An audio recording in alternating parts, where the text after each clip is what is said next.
One day, I had a vision.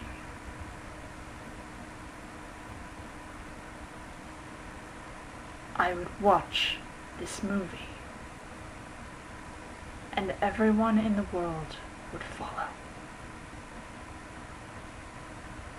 My review would save them. This review.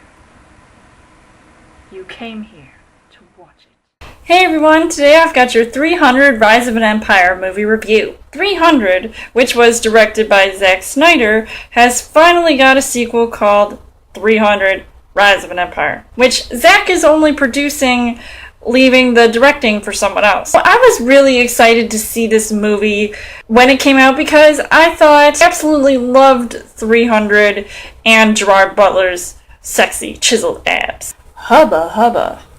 Now, the star of the show is Aussie actor Sullivan Stapleton, who was last seen in Gangster Squad, who now plays Themistocles, the leader of the Greeks to basically take out the Persian Empire. I think this is a refreshing change compared to what was in the first movie as far as actors go, but it may not be, it may not have the same effect for everyone else who was a huge fan of Gerard Butler, who does make a bit of a cameo in this movie. While there are some familiar faces who appear, especially those returning actors from the first movie, there are several new characters introduced here, like the sexy and wicked Artemisia, played by Eva Green. I just love to hate her.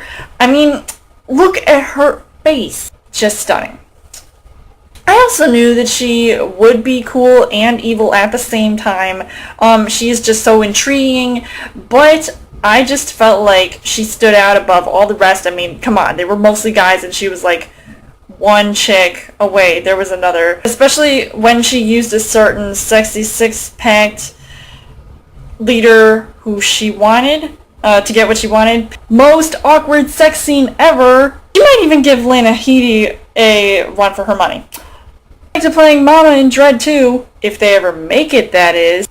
Anyway, there was a moment in the trailer where they kind of show the origin of Eva's character, and I didn't realize that the turn of events were going to happen, so when I actually did see that in the movie, I was pleasantly surprised. As far as the action goes, I was really impressed with how much detail was going into all these slow-mo shots.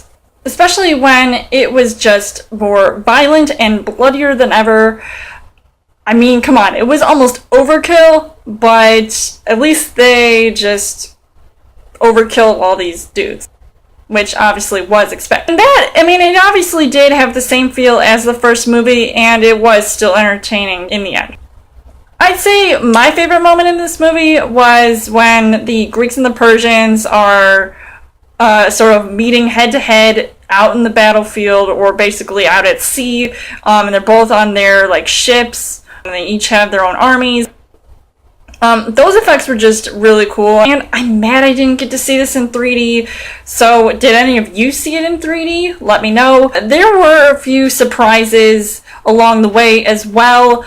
A scene that just blew my mind was when they were just getting stuff blown up left and right in the middle of the freaking ocean. Hello, that was just crazy and insane. I mean, I have not seen anything like that probably since Master and Commander, or maybe Pirates of the Caribbean. I had no idea that Xerxes was quite the talker, considering I felt like he was more in this movie than he was in the first movie, which was pretty interesting, especially with that monotone voice. I mean, I was literally laughing the first time I heard him talking. I was like, oh my gosh, he's talking so much in that voice. Ah! And I was like, man, oh man, was this movie intense. I don't know if I liked it better than 300, but it didn't stop me from watching this movie. Overall, the movie was pretty decent, especially for a sequel to, from the graphic novel adaptation. you decide if this movie was better or worse than 300. I may see it again, but maybe not for a while. Let me know in the comments what you guys thought of 300 Rise of an Empire. And as always, you guys can subscribe to my channel. I've got more movie reviews, movie updates, come back every week for a Child Thursday video. You guys can also like me on Facebook and follow me on Twitter. And I will see you guys later.